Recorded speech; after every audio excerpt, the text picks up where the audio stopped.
Where do we start? Welcome to um, my home and where I sit most of the day doing my business. I'm an English guy sitting in Latvia. I've been here since the end of 93, well, late in 93, since the early days of independence. And I've watched so much going on in the ex-Soviet bloc. I spent a lot of time in Russia, Estonia, and Kazakhstan, and various places around it, as well as most of the time in the Baltics. I travel around the world in terms of my business: China, India, Africa, America, South America, Caribbean, and so on. It's a truly international business and directly affected by political machinations, of course. Like most other international businesses, we worry about things like tariffs, sanctions, and so on. We have to be careful not to contravene rules, and banking gets difficult and so on. Even though we're fully legal, we find that banking conditions get toughened up. So, the whole situation since basically 2016 has made the world's markets more difficult. 2016 saw, of course, the first instance of Trump becoming a president, and his style of trying to do a presidency as though he's in an Arab souk doing haggling. That's I think that's the best way to, and it's bullying style of haggling. Anyway, we suffered, or we went through his first 4 years. Then, of course, Biden comes along, and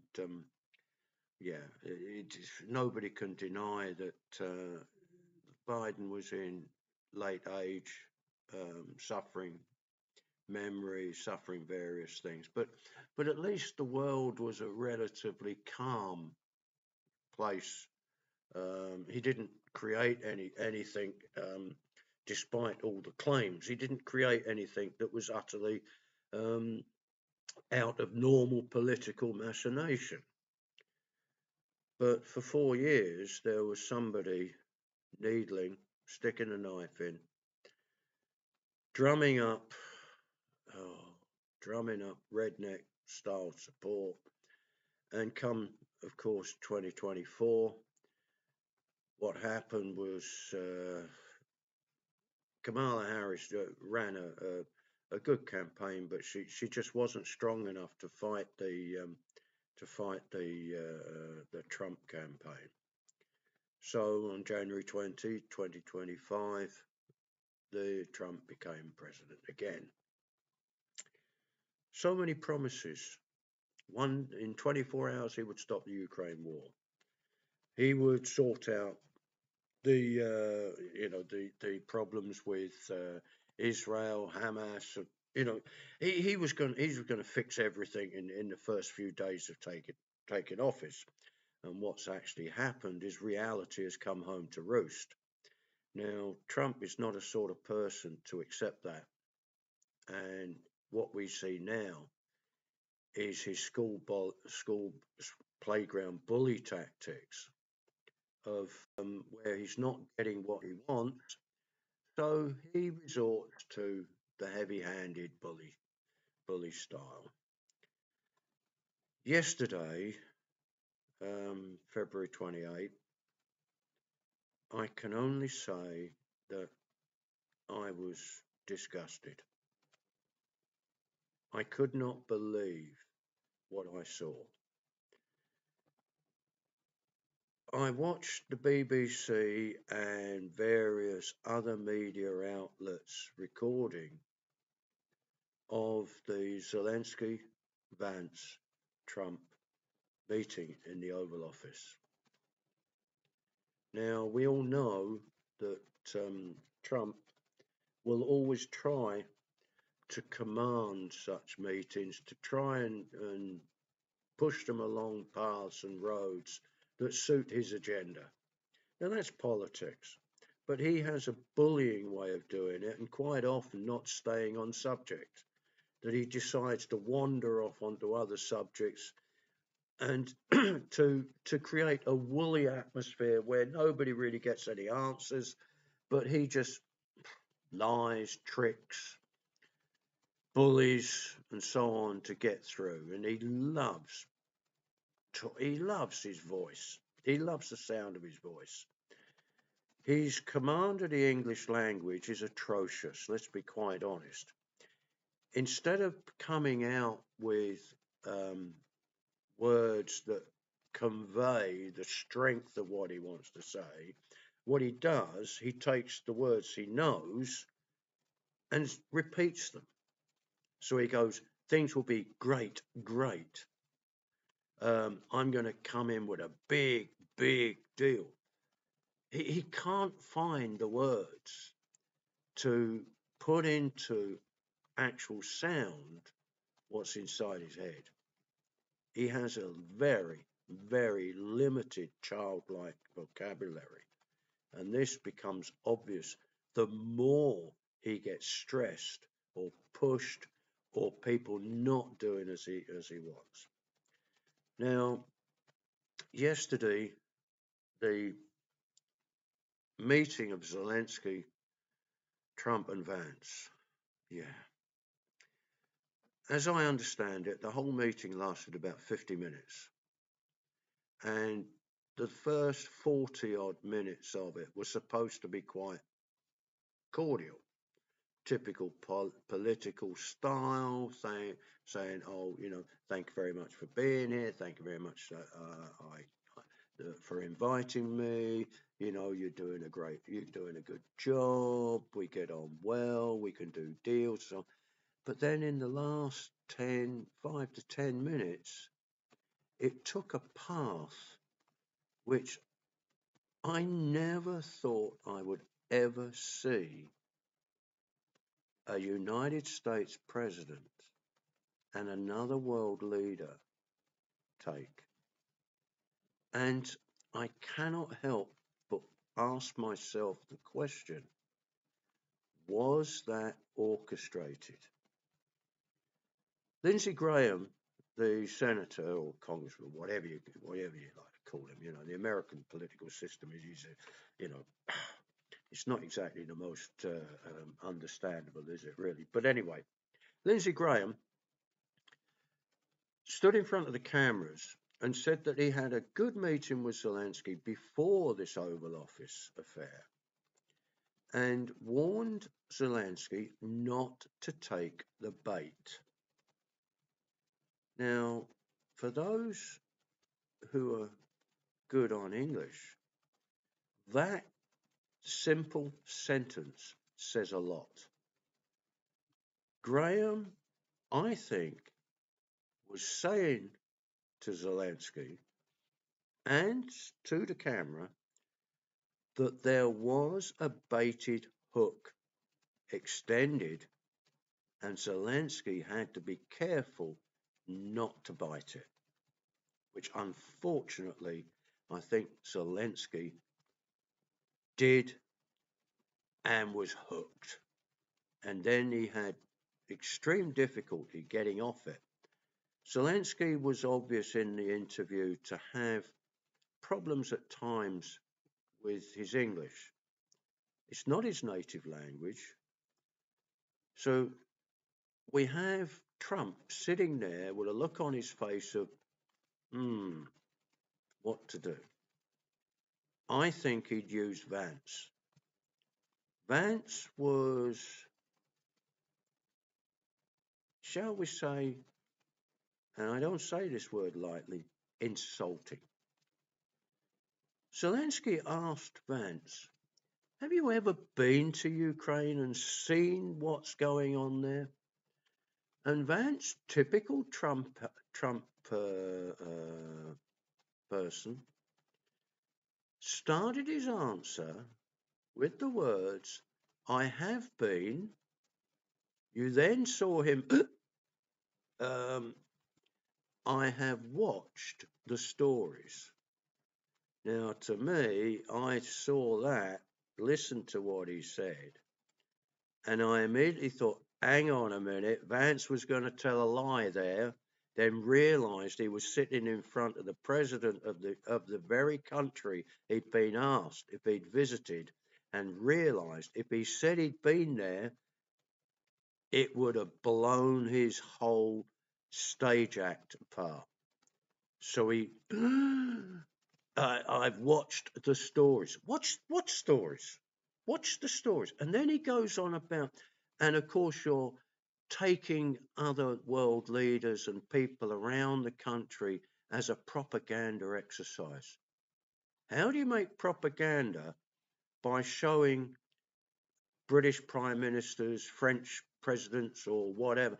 How do you make propaganda? By showing them the results of Russian bombing and drone attacks. How do you make propaganda? By showing them what the Ukrainian army is doing. How do you make propaganda from that? The whole thing, I'm sorry, I think Zelensky was led into a trap. And I think Lindsay Graham had forewarned Zelensky, but Zelensky, possibly in his not having English as his primary language, may not have realised quite well enough what trap was laying ahead for him. Okay, let's get on to Trump's claim of $350 billion given to Zelensky, or given to Ukraine by Biden. Well, that's been fact-checked by more than just the BBC and various other bodies to have been shown to be not correct. That in fact approximately half that was action to Ukraine. But Trump is also hiding a fact, and I'm sure he can't be that stupid not to have realised this, but he's using it to drum up his supporters into an anti-Ukraine stand. He claims that $350 million went to Ukraine, but anybody with a brain cell can work out that most of the money, whatever amount it was, put aside for Ukraine, did not actually go to Ukraine. It actually went into the production and the supply of arms, munitions, and weapons, tanks, vehicles, and support, even down to body armor, air, missile defense, and so on. So the money, a majority of it would have gone into American industry. We also know that all of the countries, UK, France, Poland, everybody is not giving their new frontline equipment. They're giving existing equipment which was destined to be replaced. So it's a very convenient market for America to offload billions of dollars of worth of equipment that within the next year, 2, 3, 4 years, 5 years, or whatever, was going to be replaced anyway. So Trump is bending the truth. That's the nicest way of saying it. In actual fact, he's bullshitting, because the majority of money did not leave the US. The majority of money would have gone into the arms munitions industry of America, so that America could replace the soon-to-be obsolescent equipment that it's handed to Ukraine. The UK, along with Rheinmetall and so on, with the Challengers, it's a similar story. Challenger 3 is coming along. So what do we give to Ukraine? The Challenger 2. Challenger 2 is a bloody good tank. And I can tell you my own experience of Gulf War, that the Challenger 1 was far superior to this bloody Abrams. The Abrams was breaking down all over the place. The Challenger is a good tank. the problem is the rifle. We're not going to get into the rifle barrel and smoothbore and all this sort of thing. The Challenger 3 is sorting that out. But basically, Trump is misleading his people. The American education system is not as international as most European education systems. So a vast percentage of American people do not get educated in an international style. They get educated about America and America Dominion.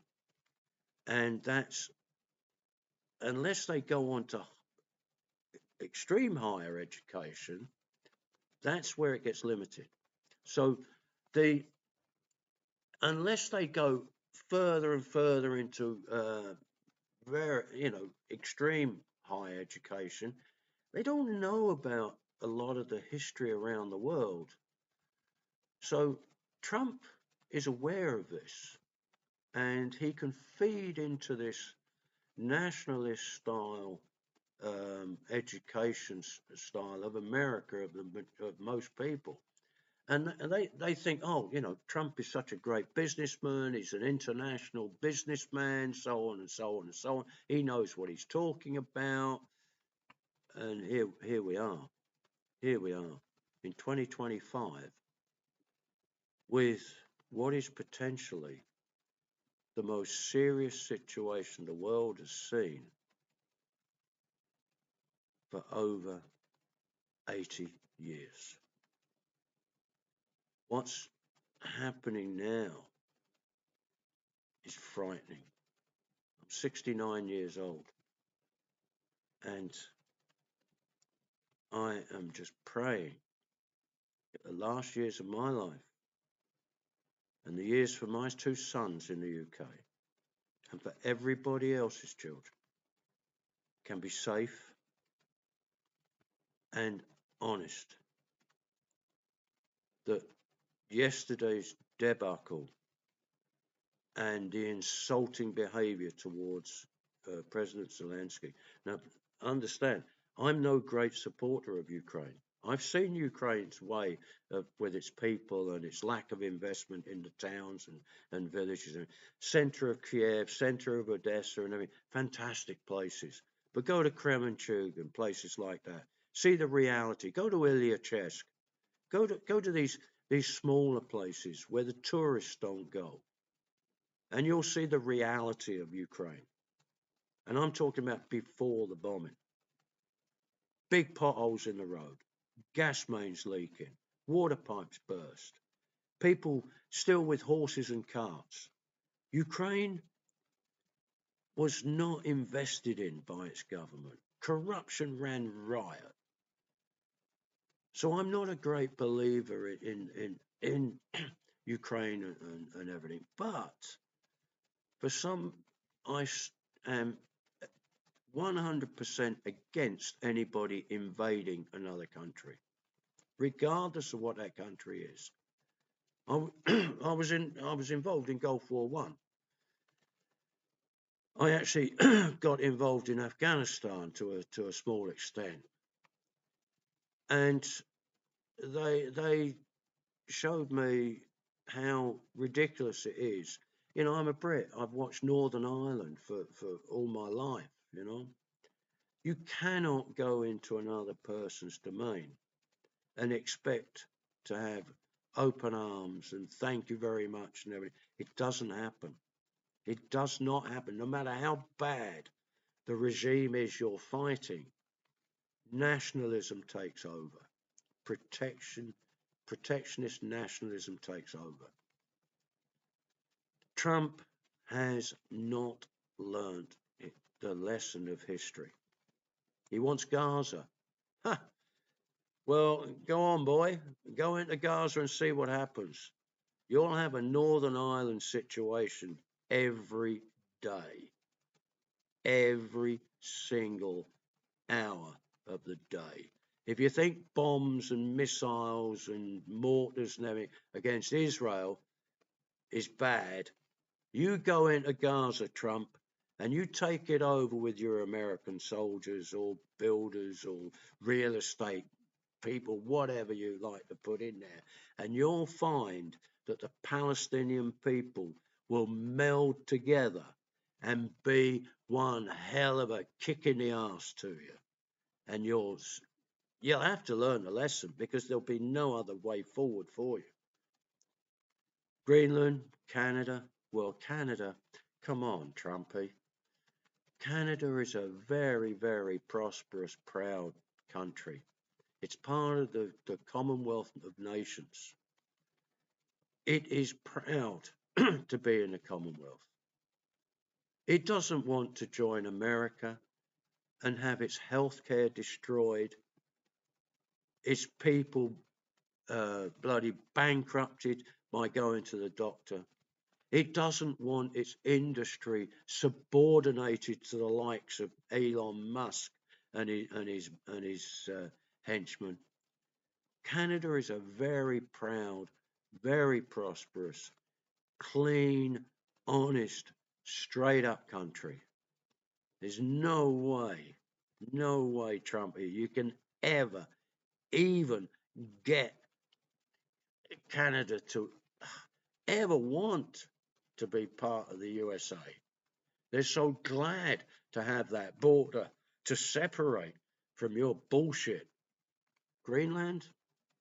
Yeah, I understand about the defensive attitudes and the needs and having a base there and everything because the Northwest Passage is opening up and all this sort of thing. The ice is creeping back. Russia is not far along the people tend to forget that Russia is closer to America on that western hemisphere than it is on the eastern hemisphere. So yeah, I understand, but Greenland, forget it, mate, forget it. If you Greenland is not up for sale. Whoever gave you an idea that Greenland would ever want to be part of America, you got to be kidding. You got to be kidding. They want to be independent, but they want to be independent still based on Danish connection, the same as Canada with the UK and so on. That's how they want to be. They don't want to be bloody American. That's the last thing they want to be, especially seeing the shenanigans and the mess that you're creating. Panama. Well, my business is actually in shipping, Donald. It's actually in the shipping world. And I can tell you, Donald, you are telling a mega lie about the Panama Canal. I don't know where you get these stories from. China is a country that likes to invest in a lot of things around the world. And yes, it invests like any other country does. The UK does, America does, it doesn't matter, French, German. They all invest in countries to create an advantage. But what you're saying with Panama and China is complete, utter bullshit. It has no basis in fact whatsoever. And to say that you brokered a deal where American ships can pass through free of charge, can you put that piece of paper up in front of a camera so people can actually see it? Because that is a total fabrication. I worry now what's going to happen around the world. I think, Trump, your alienation of Europe, the UK, and the rest of the world will turn out to be a wake-up call to the rest of the world. America has been a reasonably well-trusted ally and partner to the world. And people have not relied on American assistance and thing, but it's become, shall we say, a normal part of diplomacy and political market that America is involved in so many things. But I think now,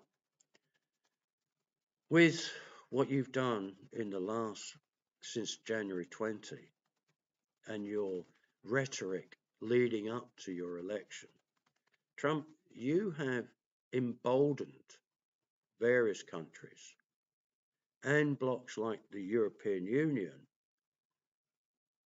along with the UK, to strengthen, harden up, invest more in themselves, such that America's position in the world will reduce day by day. I'm not a supporter of the European Union. I was quite glad when Brexit occurred. European Union destroyed a lot of my business back in 2004 when the country I live in, Latvia, became a member.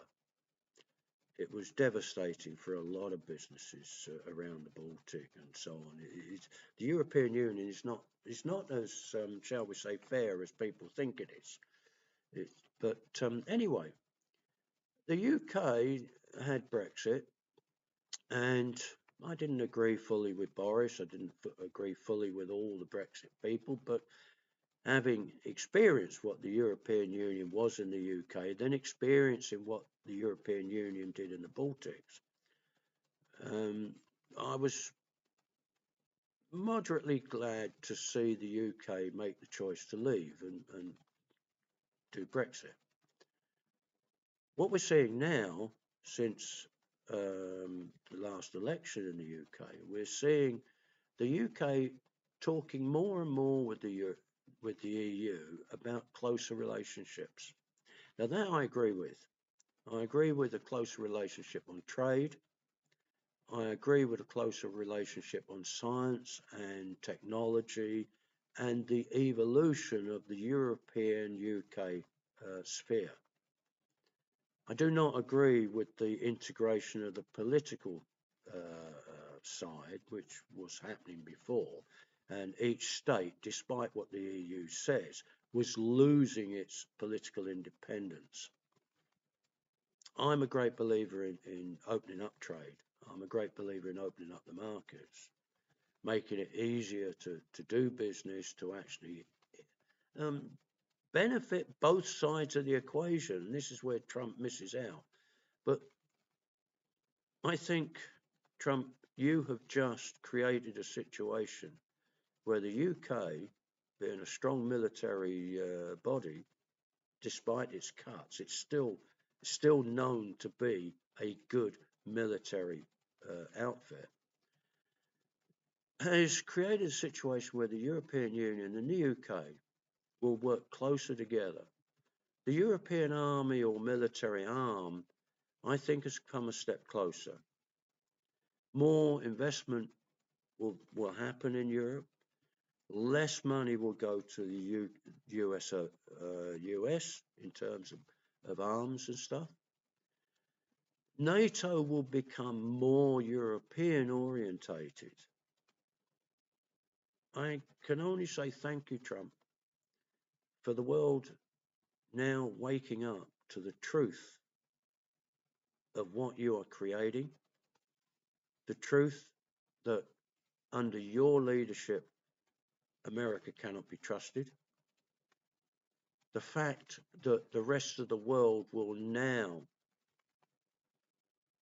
develop and harden up based on the idea that America is no longer going to be behind them supporting. I can only wish Zelensky and his people Godspeed to peace, but don't bend to to Trump. He wants the mineral deal. That's just him trying to make money out of you. That's the likes of Elon Musk wanting the rare materials for his awful bloody Teslas and so on. That's not Trump getting money back for what's been paid for supporting you in a war. That's just a business deal. It's not even a real estate deal. It's just trying to make money out of you in an underhand, blackmailing way. So I'm sorry if I've upset some people with what I've just said and everything, but that's how I feel. I cannot believe the world is going down this path at the moment. I feel so bloody sorry for Ukraine and for people that are going to suffer because of Trump. I can't honestly believe it's incredible that a developed country can follow such a buffoon, the orange monkey. God, may love, peace, and honesty be with you all, mate. I just hope that the world survives this. That in 4 years' time, everybody can look back and say, "My God, let us never make that mistake again." Peace be with you. Look after yourselves. Stay safe. And maybe I'll make another video like this later. I don't know. Let's see what happens. But let's keep our fingers crossed that things can be sorted. Okay, thank you very much, and God bless you all.